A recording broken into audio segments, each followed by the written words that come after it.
Good morning first year commerce and arts. ये economics का 5th lecture है। इसके पहले हम लोगों ने जो है central problem of economics, macro economics, micro economics और on the basis of the market socialist economy के आधार पर हम लोगों ने तमाम चीज़ों का डिस्कशन किया।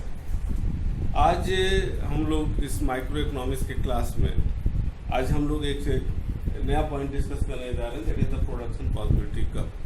प्रोडक्शन पॉसिबिलिटी कर्व ये क्या होता है? देखो हम लोग, this is the fundamental rule of the economics that resources are square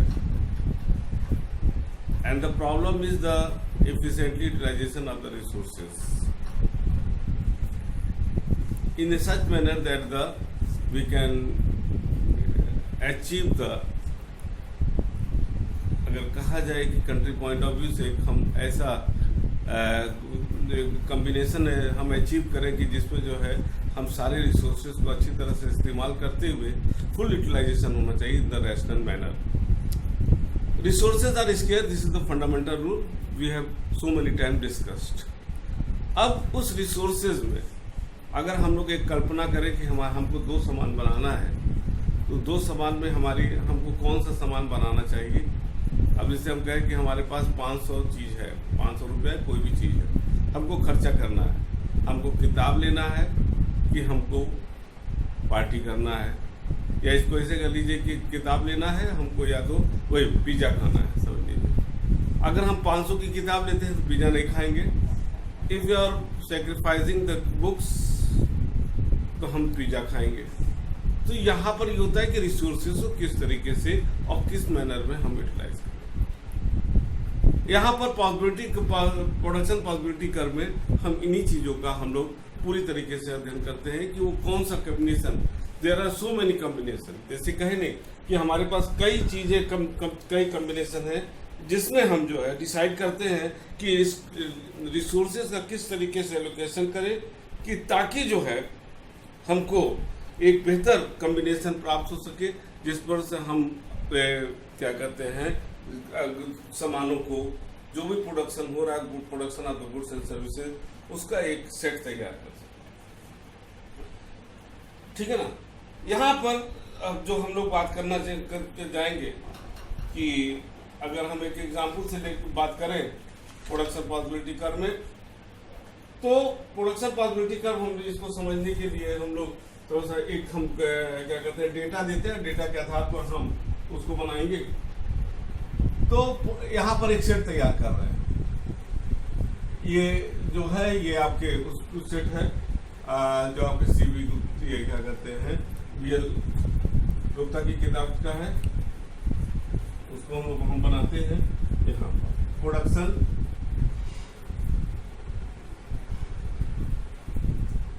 possibility, और यहाँ पर है बटर। 2 सामान का हम वेट कर रहे हैं, बटर, मिलियन, पाउंड्स,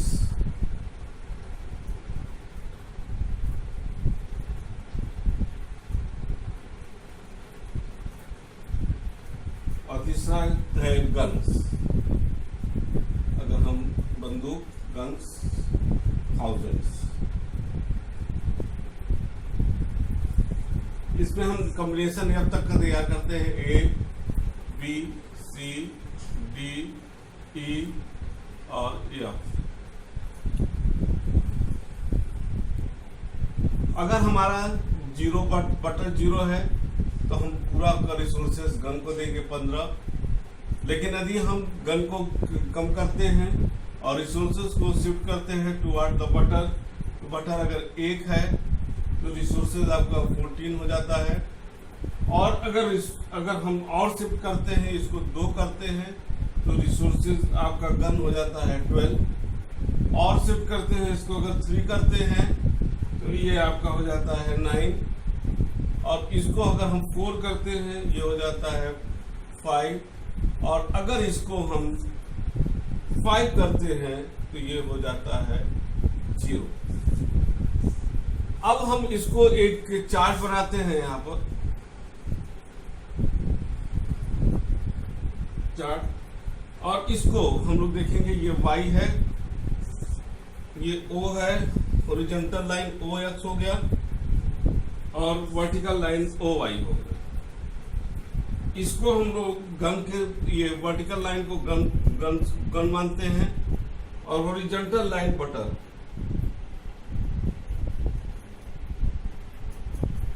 अब इसको हम प्लॉट करते हैं कि गन यदि यहाँ पर कर ले, ये अगर 15 है, 15 है, इसको वही लिख लेते हैं 15, 12, 15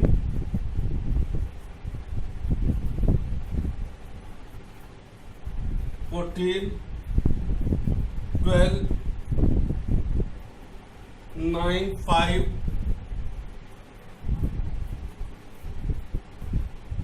9 5, एक हाइपोथेटिकल भी ले लेते हैं 3 और फिर यहाँ पर 0। फिर इसी तरह यहाँ ले लेते हैं 1 2 3 4 और 5। अब अगर हम इसको ग्राफ बनाएं तो अगर ये हमारा बटर 0 है तो गन हो जाता है 15, ये हमारा बनता है 8। ठीक है, यदि हमारा ये गन 14 हो जाता है तो बटर हो जाता है 1, तो हम यहाँ पर पॉइंट, यहाँ पर लाइन खींचेंगे, ये हो जाएगा B। फिर अगर हम ये दूसरे पर 12 हो जाता है तो हमारा बटर हो जाता है, ये गन गिर रहा है तो बटर हो जाता है 2। ये 9 हो जाता है तो बटर हो जाता है 3। ये 5 हो जाता है तो बटर हो जाता है 4। ये क्या कहते हैं, अरे sorry, B C D E। 3 पर कुछ नहीं है, ये 0 हो जाएगा तो ये हो जाएगा हमारा F। अगर इसको हम ग्राफ के रूप में हम डेवलप करें तो ये हमारा इस तरीके से ग्राफ जाता है। ये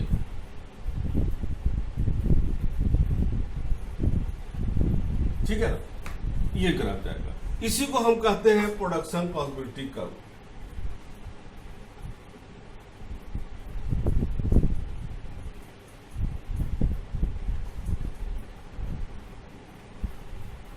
अब इसी को हम थोड़ा और एक्सप्लेन करेंगे। प्रोडक्शन पॉसिबिलिटी कर्व, ये देखिए कॉनकेव शेप में जा रहा है कि रिसोर्सेज आर लिमिटेड, और उस लिमिटेड रिसोर्सेज में जब हम जो पूरा रिसोर्सेज हम यूटिलाइज कर रहे हैं अगर गन में, तो हमारा बटर 0 हो जा रहा है। और जैसे जैसे हम बटर को हम गन को कम कर रहे हैं, माने इसको फार्गो कर रहे हैं, हमारा बटर का प्रोडक्शन बढ़ जाता है। एट लास्ट अगर गन 0 हो जाता है तो सारा का सारा जो है हमारा जो कॉम्बिनेशन है वो शिफ्ट कर जाता है बटर पर, और वहाँ कॉम्बिनेशन बता रहा है A B C। इसको थोड़ा सा ऊपर हम कर देते हैं ताकि आपको दिखाई दे। A B C D E, और ये है आपका ये कॉम्बिनेशन है। हर एक कॉम्बिनेशन में हम रिसोर्सेज का यूटिलाइजेशन करते हैं, और यूटिलाइजेशन में अब हम फुल यूटिलाइजेशन करते हैं। और जिसमें एक चीज होता है कि रिसोर्सेज को हम इस तरह से यूटिलाइज करते हैं कि ताकि हर एक कॉम्बिनेशन पर हम मैक्सिमम हम जो उसका प्रोडक्टिविटी है हम उसको प्राप्त कर सकते हैं। ठीक है ना। यहाँ पर जब हम कंस्ट्रक्शन जब प्रोडक्शन पॉसिबिलिटी कर्व की बात करते हैं तो 4 एजम्पशन पर प्रोडक्शन पॉसिबिलिटी कर्व चलता है। पॉइंट नंबर 1, अगर हम बात करें कि जो अवेलेबिलिटी ऑफ द रिसोर्सेज है वो फिक्स होना चाहिए हमेशा। अवेलेबिलिटी ऑफ रिसोर्सेज अगर बढ़ गया या घट गया तो ये ग्राफ चेंज हो जाएगा। क्यों? क्योंकि तब हमारा रिसोर्सेज है जो एक फिक्स मैनर में है वो कम बेसी हो जाएगा। तो याद रखना, the first point is the availability of the resources remain fixed, and second point is there is no change in the technology. क्योंकि अगर टेक्नोलॉजी चेंज होगा तो निश्चित रूप से हमारा प्रोडक्शन, अगर अच्छी टेक्नोलॉजी आएगी तो हमारा प्रोडक्शन बढ़ जाएगा। ठीक है ना। और खराब टेक्नोलॉजी हो गई तो हमारा प्रोडक्शन गिर जाएगा। तो पहला कि आपका क्या होना चाहिए, फिक्स रिसोर्सेज। सेकेंड आपका हो गया नो चेंज इन टेक्नोलॉजी।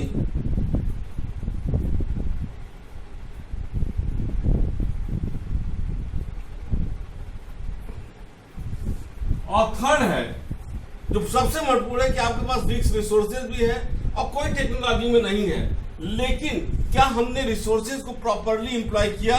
तो properly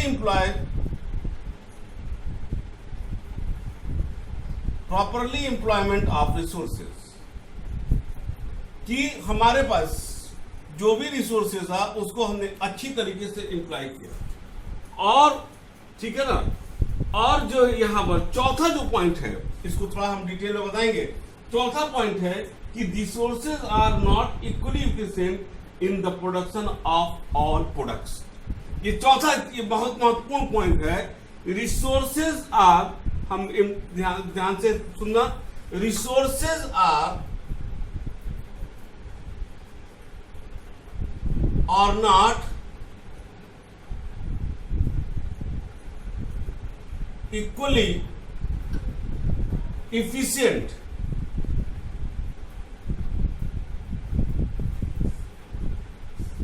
in production of our products, in our products। देखो यहां पर इसको ले लो कि it means the particular resources are more efficient in the production of one product than the another product।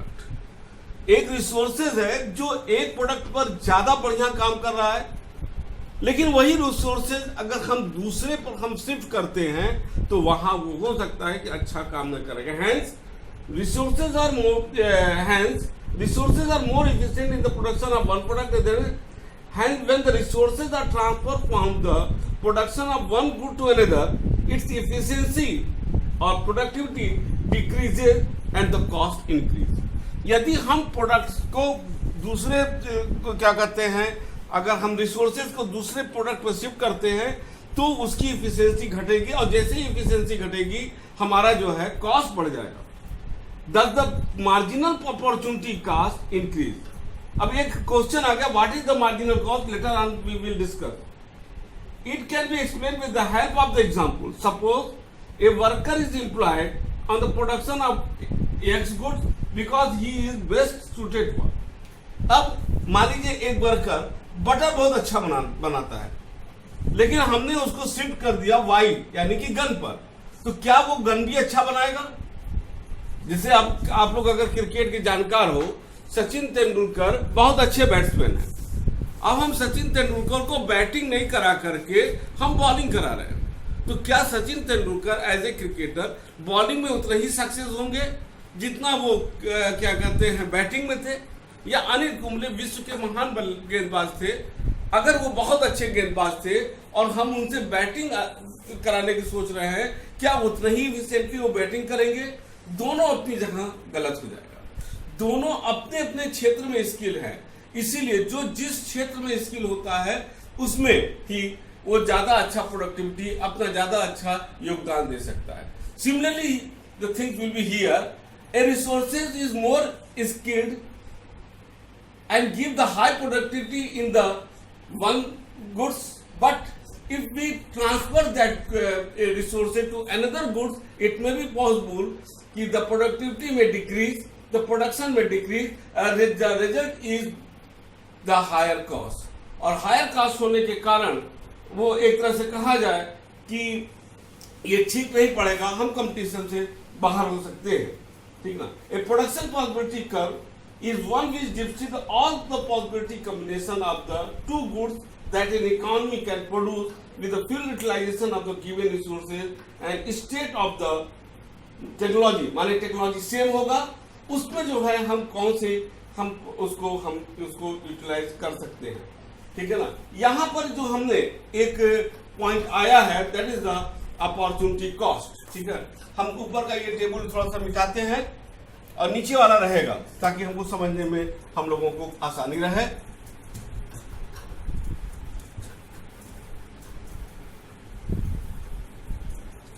कि व्हाट इज दैट, देखिए थोड़ा सा हम किताब से बोलने जा रहे हैं कि from this alternative production possibility we learn that we want to produce one more butter, we have to reduce the output of gun and vice versa.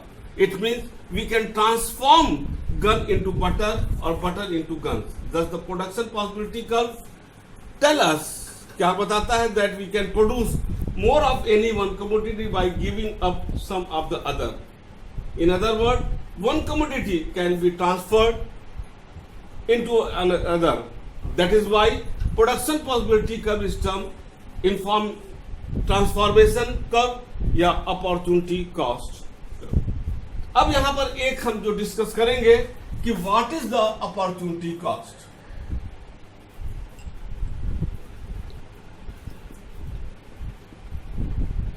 What is the opportunity cost?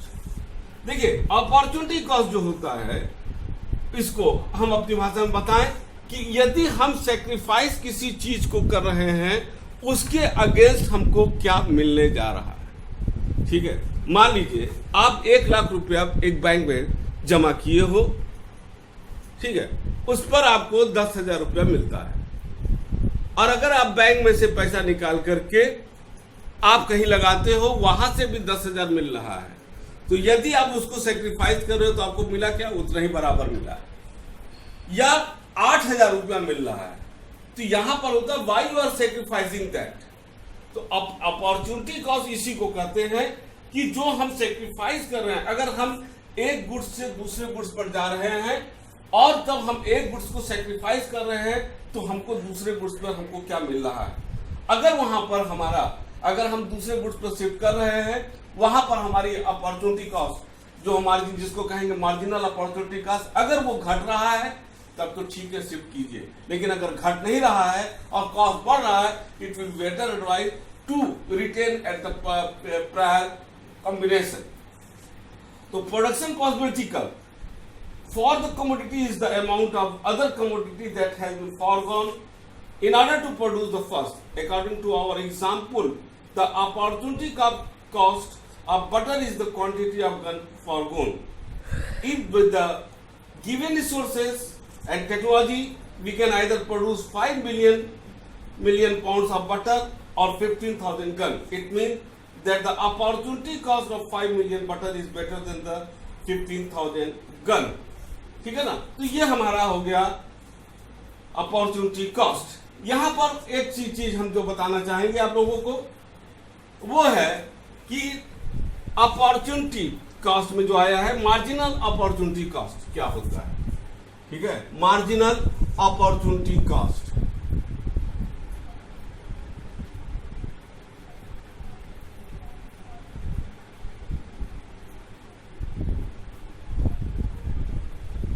देखिए, जो हमने example उसमें पढ़ने वाले में था, उसी example को हम लेंगे। आपका उसी एग्जाम्पल को अगर हम लेते हैं तो उसको याद करिएगा कि जो पहला कॉम्बिनेशन है उसमें तो नहीं आएगा, क्योंकि मार्जिनल अपॉर्चुनिटी जो होता है वो पहले और दूसरे के डिफिनेशन में, हम वहां से चलते हैं। तो हम ये देखते हैं मार्जिनल अपॉर्चुनिटी का जो होता है वो आपका आएगा sigma y upon sigma x। Sigma y माने जो डेल्टा y और अपॉन डेल्टा x, यानी कि जो डेल्टा का मतलब होता है जो चेंज हो रहा है। अब y में आ जाइए, ये हमने ये कॉम्बिनेशन आप b से चलते हैं। तुम्हारा 15 माइनस 14 माने पहले हम 15 पर थे और सेकंड कॉम्बिनेशन में 14 पर थे y में, और x में हम आ रहे हैं आपका 1 माइनस 0। यहाँ सेकंड में 1 है और दूसरे पर, तो डिफरेंस आ रहा है आपका 1 माइनस 1, तो रेशियो आएगा 1:1। अगर हम सी कॉम्बिनेशन में आते हैं इस फॉर्मूले के तहत, तो हो जाता है 14 माइनस 12 अपॉन 2 माइनस 1, तो हो जाएगा 2/1, तो ये आ जाएगा 2 और 1। इसी तरह देखोगे 2 और 1, 3/1, 4/1 और 5/1, ये आपका हो जाएगा आपका मार्जिनल अपॉर्चुनिटी कॉस्ट इसका। ठीक है ना? तो ये यहाँ पर इस तरह से हम लोगों ने इसको देखा कि कैसे मार्जिनल। तो यहाँ पर एक चीज आना है कि यहाँ पर तो हम लोग देख रहे हैं कि इसका 1 है, धीरे धीरे जो है आपका y 1 2 3 4 5 और ये आपका x का था। ठीक है, तो यहाँ पर ये चीजें आपका आ रहा है मार्जिनल अपॉर्चुनिटी कॉस्ट का, कि जिसका मतलब हुआ, तो मार्जिनल का मतलब आप समझ लीजिएगा, मार्जिनल एक ऐसा वर्ड है जिसको हम थोड़ा सा जब यूटिलिटी पढ़ाएंगे तो ज्यादा डिटेल में आएंगे। मार्जिनल एक ऐसा वर्ड है। मार्जिनल का मतलब होता है कि जब हम नेक्स्ट यूनिट पर जाते हैं और पिछले यूनिट पर जो चेंजेस, पिछले यूनिट से जो नेक्स्ट यूनिट पर जो चेंजेस आ रहा है वो चेंजेस को हम मार्जिनल करते हैं। उसमें क्या परिवर्तन हो रहा है, यदि ज्यादा हो रहा है परिवर्तन, हमको ज्यादा बेनिफिट है तो ठीक है, लेकिन अगर वो बेनिफिट कम है तो वो ठीक नहीं है। ये अलग अलग दशाओं पर अलग अलग लागू होता है। वैसे मार्जिनल शब्द की अच्छी व्याख्या हम जब मार्जिनल यूटिलिटी जो नेक्स्ट चैप्टर है उसमें हम पढ़ाएंगे तब उसमें हम लोग यहाँ पर करेंगे, ठीक है ना। यहाँ पर आपको तो ये हमारे ख्याल से ये अपॉर्चुनिटी का, तो अपॉर्चुनिटी का और भी समझ गया कि जब जब हम एक जगह से दूसरे पर शिफ्ट करते हैं उसको हमको क्या गेन हो रहा है। गेन अगर हमारा मार्जिनल कॉस्ट यानी कि उससे बेहतर हो रहा है तब तो हम शिफ्ट करेंगे, अदरवाइज हम शिफ्ट नहीं करेंगे। डिसीजन मेकिंग में मार्जिनल शब्द का इकोनॉमिक्स और मैनेजमेंट में बहुत ज्यादा महत्व होता है। और भी मैंने बोला कि हम लोग लेटर अगले क्लास में इसको ज्यादा डिस्कस करेंगे, ठीक है ना। आज का क्लास यहाँ पर हम ओवर करते हैं। अब नेक्स्ट क्लास में इसी पॉसिबिलिटी, प्रोडक्शन पॉसिबिलिटी कर्व को हम अलग अलग कंडीशन में कि कॉन्केव क्यों होता है, इसमें कई कंडीशन है, उसको हम लोग उसमें चर्चा करेंगे। तब तक के लिए गुड डे एंड